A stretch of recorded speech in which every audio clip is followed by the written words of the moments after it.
Government స్కూల్‌లో చదివాను కాకపోతే ఫ్యామిలీ సిట్యుయేషన్స్‌ని మార్చబోతున్నాను. గమ్యాన్ని చేర్చడానికి నాకొక రూట్ మ్యాప్ దొరికినట్టు ఇక్కడ. కొంచెం విచిత్రంగానే ఉండొచ్చు కానీ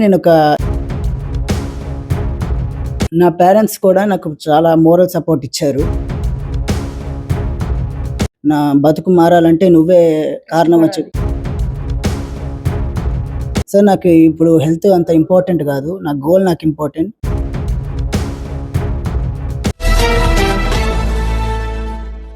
దేశవ్యాప్తంగా లక్షలాది మంది విద్యార్థులు ఎంతో ఉత్కంఠగా ఎదురు చూస్తున్న జేఈఈ 2025 మెయిన్స్ ఎట్టకేలకు ఫలితాలు వచ్చేసాయి.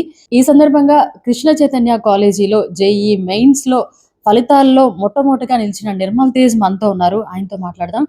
హాయ్ అండి. Firstly congratulations. Thank you madam. So ఎలా సాధించగలిగారు మీరు? మీ ప్రస్థానం ఏంటి? ఎక్కడ చదివారు మీరు? నేను నా 10th క్లాస్ నేను కేఎన్ఆర్ మున్సిపల్ హై స్కూల్‌లో ఒక గవర్నమెంట్ స్కూల్‌లో చదివాను. అక్కడ హెచ్ఎం సార్ నాకు ఇక్కడ 10th క్లాస్‌లో మంచి మార్క్స్ వచ్చాయి. నాకు ఇక్కడ కృష్ణ చైతన్యలో చేరు మంచిగా ఉంటుందని రికమెండ్ చేశారు. గవర్నమెంట్ స్కూల్‌లో చదివాను కాకపోతే నాకు ఒక టాలెంట్ ఉందని వాళ్ళు గుర్తించారు కాబట్టి వాళ్ళు నన్ను ప్రోత్సహించారు. అండ్ ఇక్కడ నేను చదివిన మోడ్ అయితే ఉందో అంటే నాకు రాత్రి పగలు చదవడం అంటే నాకు పొద్దున్న రాత్రి చదవడం అలవాటు. మా డ్యాడీ కూడా చెప్తా ఉంటారనమాట. ఎందుకు రాత్రంతా అంత చదువుతావని. అయినా సరే నేను మా డ్యాడీ మాట పట్టించుకోకుండా నేను చదువుతాను అని చెప్పేసి నేను రాత్రి 1 దాకా 2 దాకా కూర్చొని చదివాను. అండ్ టీచర్స్ కూడా చెప్తా ఉంటారనమాట. అంత రాత్రిపూట చదవడం నీకు హెల్త్‌కి మంచిది కాదంటే.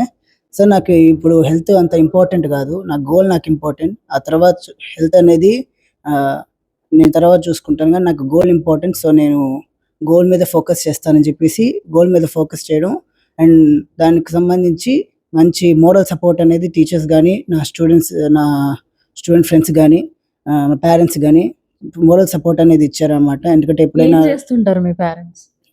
మా డాడీ అయితే వృత్తిరీత్యా ఒక ఫోటోగ్రాఫర్, వెడ్డింగ్ ఫోటోగ్రాఫర్ అనమాట. మా మమ్మీ హౌస్ వైఫ్. అంటే ఇద్దరు పెద్ద చదువుకోలేదు. అంటే వాళ్ళు కానీ చదువుకునే ఇంపార్టెన్స్ తెలిసిన వాళ్ళు కాబట్టి నేను ఒక లోలో ఉన్నా సరే నాకు ఒక మోరల్ సపోర్ట్ అనేది ఇచ్చారు.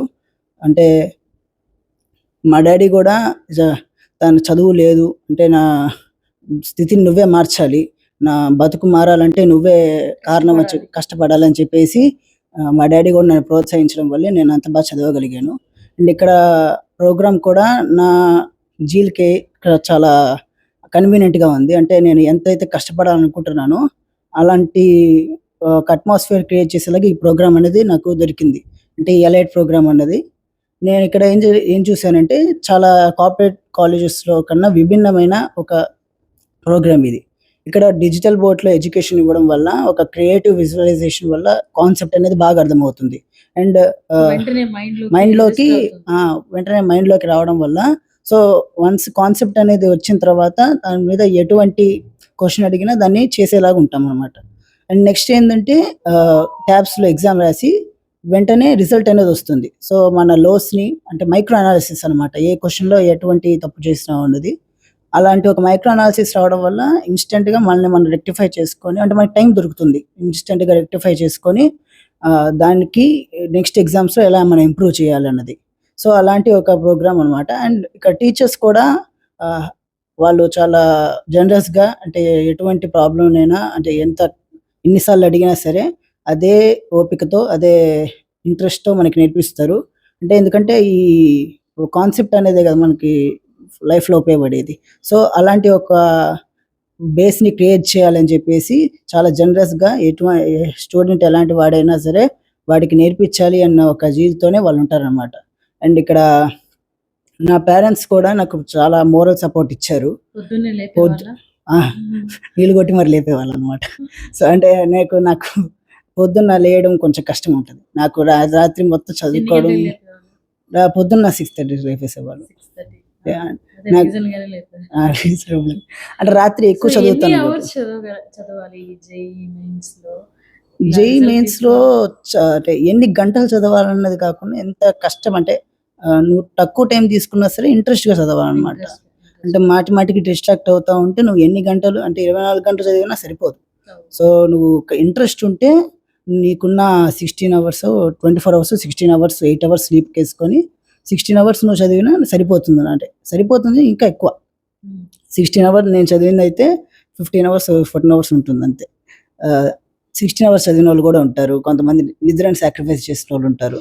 సో ఆ జీల్ అనేది ఉంటే నువ్వు ఎన్ని అవర్స్ చదివావు అన్నది లెక్కలోకి రాదు. సో నువ్వు టైం వెచ్చించాలి, దట్టు నీ ఇంట్రెస్ట్ ఉంటేనే కానీ ఈ ఐఐటి జేఈ లాంటి ఎగ్జామ్స్లో క్రాక్ చేయలేవు అనమాట. అట్లా సో ఏం అవ్వాలనుకుంటున్నారు ఫ్యూచర్లో మీరు? మీ అమ్మ వాళ్ళకి మీరు ఏం గిఫ్ట్ ఇవ్వాలనుకుంటున్నారు? ఆ, కొంచెం విచిత్రంగా ఉండొచ్చు కానీ నేను ఒక ఏరోనాటికల్ ఇంజనీరింగ్ చేద్దాం అనుకుంటున్నాను, అంటే పైలట్ అవుదాం అనుకుంటున్నాను. సో నాకు చిన్నప్పటి నుంచి అది కోరిక ఉండే. అది నాకు ఏ కాలేజెస్లో దొరకదు, ఐఐటిలోనే బెస్ట్ ఎడ్యుకేషన్ దొరుకుతుంది ఏరోనాటికల్కి. సో అందుకనే నేను ఐఐటి అనేది చూస్ చేసుకుంది.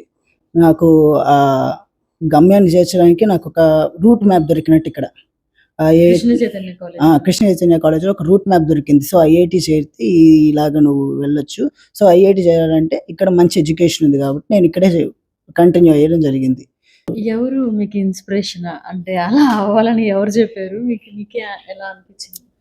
అంటే అంటే ప్రతి ఒక్కరిలో ఒకటి ఉంటారు, సెల్ఫ్ ఉంటారు కదండి. అంటే చిన్నప్పటి నుంచి అనుకునేవాళ్ళ అనుకునేవాళ్ళు పైలట్ అవ్వాలి అనుకున్నాను. అంటే అమ్మ వాళ్ళు ఎందుకు ఇంజనీరింగ్ చదువుకో అనలేదు?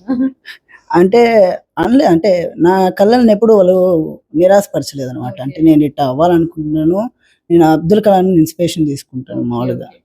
సో ఆయన ఎలా అయితే చెప్పారో అలా అయితే నేను ఫాలో అవుతూ ఉంటాను.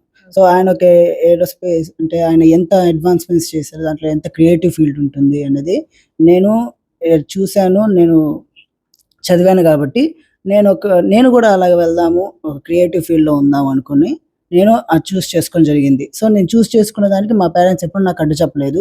సో నీ కళ ఇందులో నువ్వు ఫాలో అవ్వు, దాంట్లో నువ్వు సక్సెస్ అవుతావు, నువ్వు సక్సెస్ అవ్వే క్యాపబిలిటీ నీకుంది. సో నువ్వు బాగా చదువు, దానికి మంచి పాత్వే క్రియేట్ చేసుకో, మంచి బేస్ క్రియేట్ చేసుకో, అప్పుడు నీ స్టేబుల్ ఉంటుంది. నువ్వు ఏ పని ఎంచుకున్నా సరే మన ఫ్యామిలీకి ఒక పేరు తేవాలి, అలాంటి ఒక బేస్ క్రియేట్ చేసుకో అని చెప్పి మా పేరెంట్స్ ఎప్పుడు నన్ను ప్రోత్సహిస్తూనే ఉంటారు అనమాట. సో మీ ఫ్యామిలీ ఫ్యూచర్ని మార్చబోతున్నారు. మార్చబోతాను, ఇంకా బాగా ఇంకా బాగా కష్టపడతాను. అడ్వాన్స్ కూడా ప్రిపేర్ అవుతున్నాను, అడ్వాన్స్ కూడా రాసి మంచి మార్క్స్ తెచ్చుకొని ఐఐటిలో సీట్ తెచ్చుకొని నా పేరెంట్స్ నా ఫ్యామిలీ సిచ్యువేషన్స్ని మార్చబోతున్నాను. ఆల్ ది బెస్ట్, మీ కోరికలన్నీ నెరవేరాలని కోరుకుంటున్నాం. అయితే నెక్స్ట్ జనరేషన్కి మీరు ఏం చెప్తారు? ఈ జేఈ మెయిన్స్ రావాలనుకునే వాళ్ళు.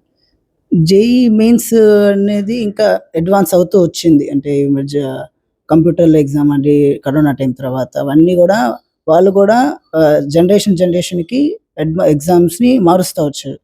కాబట్టి మన ప్రెజెంట్ జనరేషన్ ఏం చేయాలంటే ముఖ్యంగా మనకి టెక్ డ్రివెన్ వరల్డ్లో ఉంటుంది. ఇప్పుడు మన బీటా జనరేషన్ స్టార్ట్ అయింది కాబట్టి వీళ్ళంతా టెక్ డ్రివెన్ వరల్డ్లో బతుకుతారు. అంటే టెక్నాలజీ ఎక్కువ చుట్టూ ఉంటుంది. కొంత మంచిగా వాడుకుంటే టెక్నాలజీ మంచిగా వాడుకోవచ్చు, కానీ చాలా వరకు చాలామంది చెడ్డగానే వాడుకుంటారు దాన్ని. సో అలాంటి డిస్ట్రాక్షన్స్కి ఎటువంటి లొంగకుండా నీకు అవైలబిలిటీలో ఉన్న టెక్నాలజీని నువ్వు మంచిగా వాడుకుంటే ఏ టెక్నాలజీ అయినా మనకు ఉపయోగపడేట్టుగా ఉండాలి.